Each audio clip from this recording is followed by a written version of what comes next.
रामपुर नाम के एक छोटे से गांव में रामू नाम का एक गरीब लड़का रहता था। उसके परिवार में उसके साथ उसके बूढ़े माता पिता रहते थे। रामू का परिवार बहुत ही गरीब था। उनके पास ना तो कोई जमीन थी, न ही खाने के लिए कोई साधन था।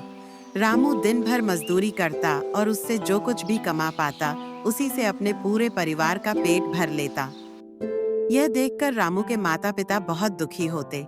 हमारे पास ना अपना घर है और ना ही अपनी कोई जमीन। हमारा बेटा दिन भर दूसरों के खेतों में मजदूरी करता है और उसके बदले भी उसे बहुत कम पैसे मिलते हैं। हम दोनों अपने बेटे पर बोझ बन रहे हैं। परेशान मत हो रीमा, हमारा बेटा बहुत मेहनती है। भगवान सब देख रहा है। रामू ने कभी किसी के साथ गलत नहीं किया। वह ईमानदारी से मेहनत करता है। उसने बचपन से बहुत परेशानियां देखी हैं, पर उसने कभी हार नहीं मानी। एक दिन हमारा बेटा भी बहुत धन कमाएगा और उसकी सारी परेशानियां दूर हो जाएंगी। रामू हमेशा सोचता था कि आज भले ही उसकी किस्मत उसका साथ न दे रही हो, पर उसे यकीन था कि अगर वह मेहनत करता रहेगा तो एक दिन उसका भाग्य भी बदलेगा और उसकी सारी परेशानियां खत्म हो जाएंगी। एक दिन सोहन लाला राम जमींदार के खेत पर काम कर रहा था। लाला राम पास के एक पेड़ के नीचे बैठा था। रामू अपने काम में लगा हुआ था। तभी उसने देखा कि लाला राम बहुत ही उदास है और गहरी चिंता में डूबा हुआ है। लाला राम को उदास देख मोहन तुरंत लाला राम के पास गया और बोला, क्या हुआ मालिक? आप बहुत उदास लग रहे हैं। मुझे ऐसा लग रहा है जैसे आप किसी गहरी चिंता में हैं। कुछ हुआ है, मुझे बताइए। क्या पता मैं आपकी कोई सहायता कर सकूं? रामू की बात सुनकर लालाम को गुस्सा आ गया और वह रामू से गुस्से में बोला, अरे तू मेरी क्या सहायता करेगा? तू खुद अपनी सहायता कर सकता है। क्या अगर तू किसी की सहायता करने के काबिल होता तो क्या तुझे 2 वक्त के खाने के लिए आज मेरी जमीन पर काम करने की जरूरत पड़ती? चल यहाँ से जा, अपना काम कर और मुझे परेशान मत कर। सेठ जी, ऐसा नहीं है। यह सब वक्तव्य की बात है। सब किस्मत का खेल है और इंसान को अपनी मेहनत पर विश्वास रखना चाहिए। आज भले ही किस्मत मेरे पक्ष में ना हो, लेकिन अगर मैं ईमानदारी और लगन से मेहनत करता रहूंगा तो किस्मत भी एक दिन मेरी तरफ झुक जाएगी। मेहनत और धैर्य से तकदीर के दरवाजे खुलने में देर हो सकती है, लेकिन मेहनत कभी बेकार नहीं जाती। रामू की बात सुनकर लाला राम बहुत प्रसन्न हुआ। अरे रामू, तेरे विचार तो बहुत अच्छे हैं। तेरी बातें सुनकर मन को एक सुकून सा मिला है। इतनी परेशानियों में भी तू अपनी जिंदगी खुश होकर काट रहा है। सेठ जी, यह सब मेरे पिता की सीख है।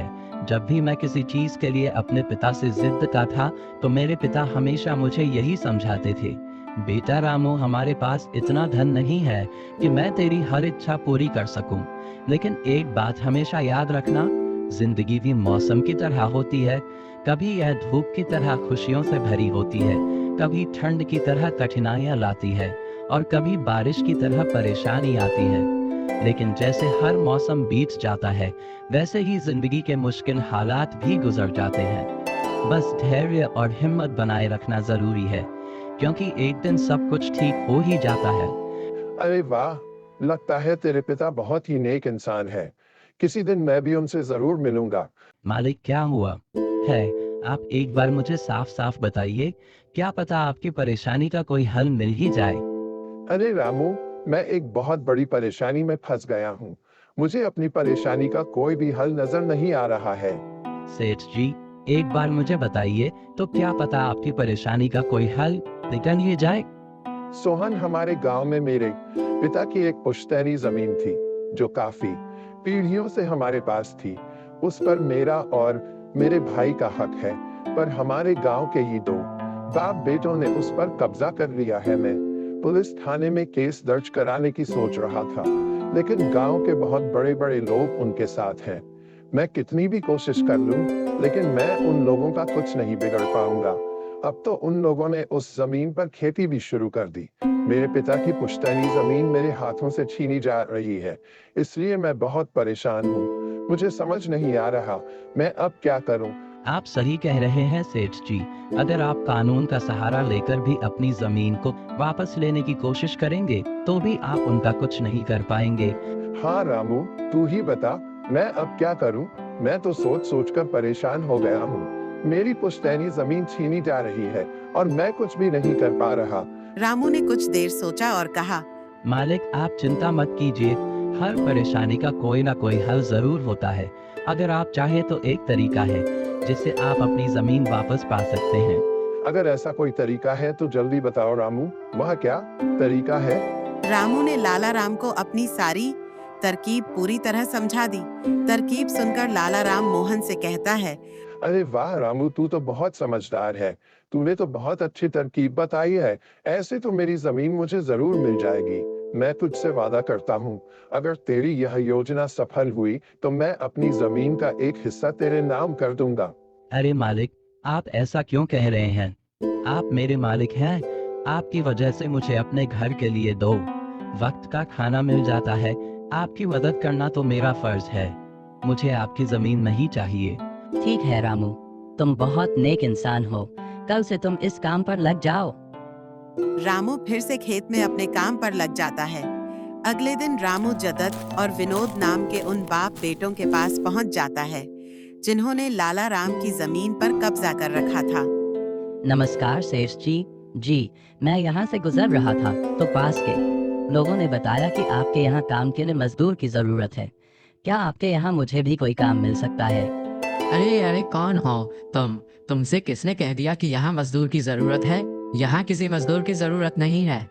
सेठ जी, मैं एक मजदूर हूँ, पास ही के एक गांव में रहता हूँ। काम की तलाश में इधर उधर भटक रहा हूँ। हर दिन कहीं न कहीं काम मिल जाता है, बस उसी काम को करके अपना पेट पालता हूँ। कभी खेती कर लेता हूँ तो कभी कोई मजदूरी। यह तो ठीक है, पर हमारे यहाँ फिलहाल कोई काम नहीं है।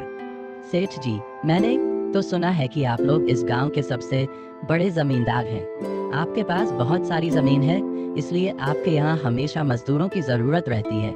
इसलिए मुझे लगा कि यहाँ मुझे कोई ना कोई काम जरूर मिल जाएगा। अरे भाई, मैंने कहा ना, यहाँ किसी भी मजदूर की जरूरत नहीं है। इसका मतलब लाला राम सेठ आपके बारे में सही कह रहे थे। लाला राम ने हमारे बारे में क्या कहा? अरे कुछ नहीं सेठ जी, चलिए तो मैं चलता हूँ। सेठ जी, आपके यहाँ तो कोई काम नहीं है, मैं अपने लिए कहीं और कोई काम देख लेता हूँ। रामू वहां से जाने लगता है। तभी जगत विनोद ने रामू को रोककर यह पता लगाने के लिए बोलता है कि लाला राम ने रामू को उन लोगों के बारे में क्या बताया है। अरे भाई इधर आओ, शायद तुम्हारे लिए हमारे पास एक काम है। रामू तुरंत उनके पास चला गया और बोला, धन्यवाद सेठ जी, बताइए क्या काम है?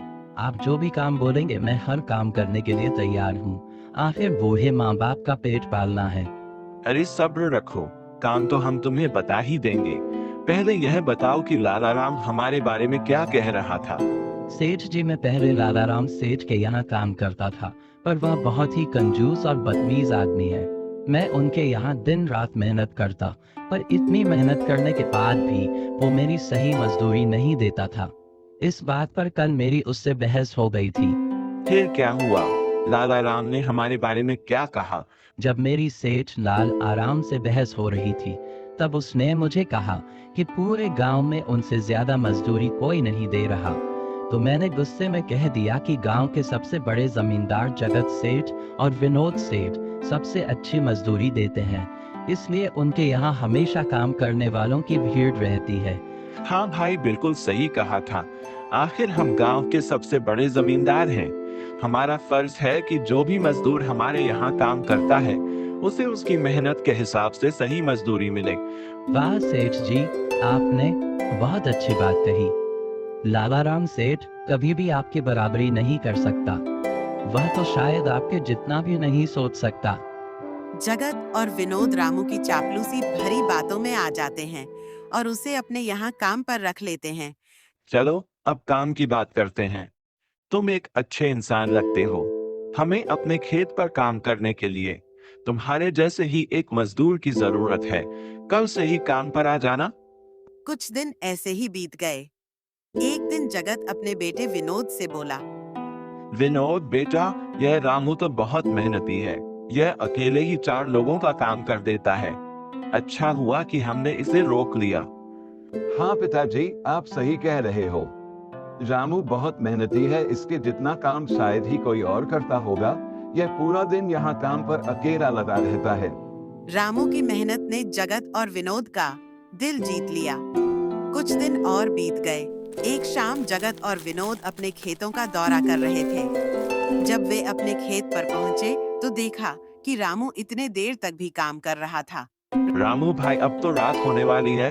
तुम इतनी देर तक काम क्यों कर रहे हो? अब घर जाओ और आराम कर लो। सेठ जी, हमारी किस्मत में आराम कहाँ है। घर पर बूढ़े माँ बाप है, काम नहीं करूँगा तो उनके लिए 2 वक्त का खाना कहाँ से जुटा पाऊंगा। घर पर बैठकर आराम करने से अच्छा है कि मैं काम करूं, इस तरह मेरा मन भी लगा रहता है। बहुत मेहनती हो रामू, आज का काम यहीं छोड़ दो और घर जाकर आराम करो। नहीं सेठ जी, इसकी कोई जरूरत नहीं है। मैं काम करने में ही खुश हूँ। आप लोग जाइए। तो ठीक है रामू, फिर हम जाते हैं। जब तुम्हारा मन करे काम खत्म करके अपने घर चले जाना। ठीक है। इसके बाद जगत और विनोद खेत को रामू के भरोसे छोड़कर चले गए। अगली सुबह जब विनोद और जगत अपने खेत पर लौटे तो देखा कि वहां पुलिस खड़ी है। पुलिस को देखकर दोनों दौड़ते हुए आए और पूछा, क्या हुआ थानेदार साहब, आप यहाँ क्या कर रहे हैं? क्या यह जमीन तुम दोनों की है? हाँ थानेदार साहब, यह जमीन हमारी है। हमारे पास इसके कागजात भी हैं। फिर तो तुम दोनों को ले जाकर जेल में डालना ही पड़ेगा। यह क्या कह रहे हैं थानेदार साहब? हम कुछ समझे नहीं, आप क्या कहना चाह रहे हैं? अभी तुम दोनों बहुत अच्छे से समझ जाओगे। वह देखो, तुम्हारी जमीन से क्या निकला है। थानेदार के कहते ही दोनों बाप बेटे जब पलट कर देखते हैं तो गेटी वहां उनकी जमीन में एक लाश दबी हुई थी जिसमें सिर्फ कंकाल बचा था। यह देखकर दोनों बाप बेटे डर जाते हैं। थानेदार साहब, यह किस लाश है और यह हमारे खेत में कहां से आ गई? अब बहाने मत बनाओ। पहले लोगों को मारो, फिर उन्हें अपनी जमीन में गाड़ दो, और अब कह रहे हो कि यह क्या है? नहीं थानेदार साहब, हमें नहीं पता कि यह सब क्या है। यह लाश यहाँ कैसे आई? हमें कुछ नहीं पता। अब झूठ मत बोलो। अगर फांसी नहीं हुई तो कम से कम तुम दोनों को उम्र कैद की सजा तो जरूर मिलेगी। फांसी और उम्र कैद की बात सुनकर दोनों बाप बेटे डर गए और थानेदार के सामने गिड़गिड़ाने लगे। थानेदार साहब, हम इस लाश के बारे में कुछ नहीं जानते। हमें नहीं पता यह लाश किसकी है और इसे यहाँ कौन गाड़ कर चला गया। इस मामले से बचने के लिए दोनों ने कुछ तरकीब सोचनी शुरू की। तभी रामू वहाँ आ जाता है।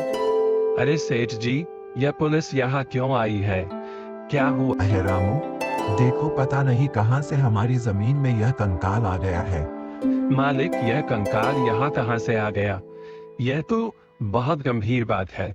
हाँ रामू, पता नहीं यह कंकाल यहाँ कहां से आया है और थानेदार साहब को लगता है कि इसे हमने यहाँ मारकर गाड़ा है।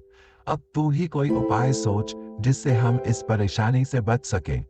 तीनों को आपस में खुसफुसर करते देख थानेदार ने कहा, अब कोई तरकीब मत बनाओ। तुम दोनों बाप बेटों में से कोई एक तो जरूर जेल जाएगा। अब तुम ही तय करो, जेल कौन जाएगा। थानेदार साहब, थोड़ा सा समय दीजिए, हम तय कर ले कि जेल कौन जाएगा। मैं बस 5 मिनट देता हूँ, जल्दी से फैसला करो, कौन जाएगा जेल। रामू, जगत और विनोद थोड़ी दूरी पर जाकर बात करने लगे। देखो मालिक, दोनों के फंसने से अच्छा है कि कोई एक फंसे। अब सोचिए कौन जाएगा। हम दोनों में से कोई भी जेल नहीं जाना चाहता। रामू भाई, कोई उपाय सोचो जिससे हम दोनों इस मुसीबत से बच सके। मालिक, एक बात कहूँ, इस कंगाल को देखकर ऐसा लगता है कि इसे काफी महीने पहले जमीन में दबाया गया होगा। जगत फांसी की बात सुनकर पहले ही डर गया था और रामू की बात सुनते ही उसने फटाफट पूरी कहानी रामू को बता दी। देखो रामू भाई, सच कहूँ तो यह जमीन हमने कुछ महीने पहले ही लाला राम से हड़प ली थी। विनोद की बात सुनकर रामू ऐसा दिखाने लगा जैसे उसे कुछ पता ही ना हो। क्या क्या कहा? मालिक, आपने यह जमीन हड़पी थी? मुझे कुछ समझ नहीं आ रहा, जरा साफ साफ बताइए। जगत ने जमीन हड़पने की पूरी कहानी रामू को बताई। पूरी कहानी सुनने के बाद रामू ने कहा, मालिक, मेरे पास एक तरकीब है जिससे सांप भी मर जाएगा और लाठी भी नहीं टूटेगी। जल्दी बताओ रामू भाई, क्या तरकीब है? तरकीब बताने से पहले मुझे यह बताइए कि आप लोगों के लिए क्या ज्यादा जरूरी है, यह है जमीन या आप दोनों की जान? रामू, इसमें पूछने वाली कौन सी बात है? हमारे लिए जमीन से ज्यादा हमारी जान प्यारी है। तो एक काम कीजिए मालिक, आप सबसे पहले जाकर थानेदार को बताइए कि यह जमीन सेठ नालाराम की है। आप उनसे बोलिए कि हमने तो कुछ महीने पहले ही यह जमीन यकीन करने के लिए उनसे ली थी। बाकी का काम मैं संभाल लूंगा। अरे रामू, लेकिन इससे तो हमारी जमीन हमसे छीन जाएगी, फिर क्या होगा? नहीं मालिक, शायद आप मेरी तरकीब समझ नहीं पाए। जब आप थानेदार को बताएंगे कि यह जमीन सेठ नालाराम की है, तो पुलिस किसे गिरफ्तार करेगी? सेठ नालाराम को।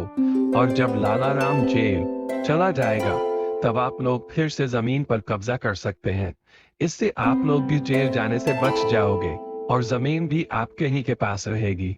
रामू की तरकीब सुनकर दोनों बाप बेटे दंग रह गए।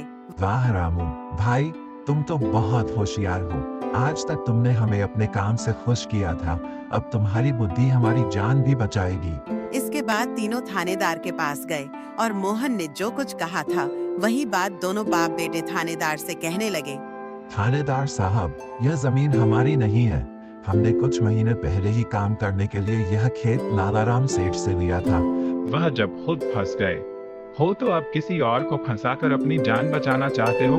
ना साहब, अगर आपको हमारी बात पर यकीन नहीं हो रहा तो आप रामू से पूछ लीजिए। वह हमारे साथ बस कुछ दिनों से ही काम कर रहा है। इससे पहले वह सेठ नालाराम के यहाँ काम करता था। बोलो रामू, यह जमीन किसकी है? थानेदार साहब, यह जमीन सेठ नालाराम की है। जगत सेठ और विनोद सेठ ने तो बस कुछ समय से इस जमीन पर खेती कराना शुरू किया है। रामू की बात सुनकर थानेदार ने रामू से कहा, सेठ लालाराम को बुलाने के लिए कहो। सोहन, तुम एक काम करो, जाओ और सेठ लालाराम को बुलाकर लेकर आओ।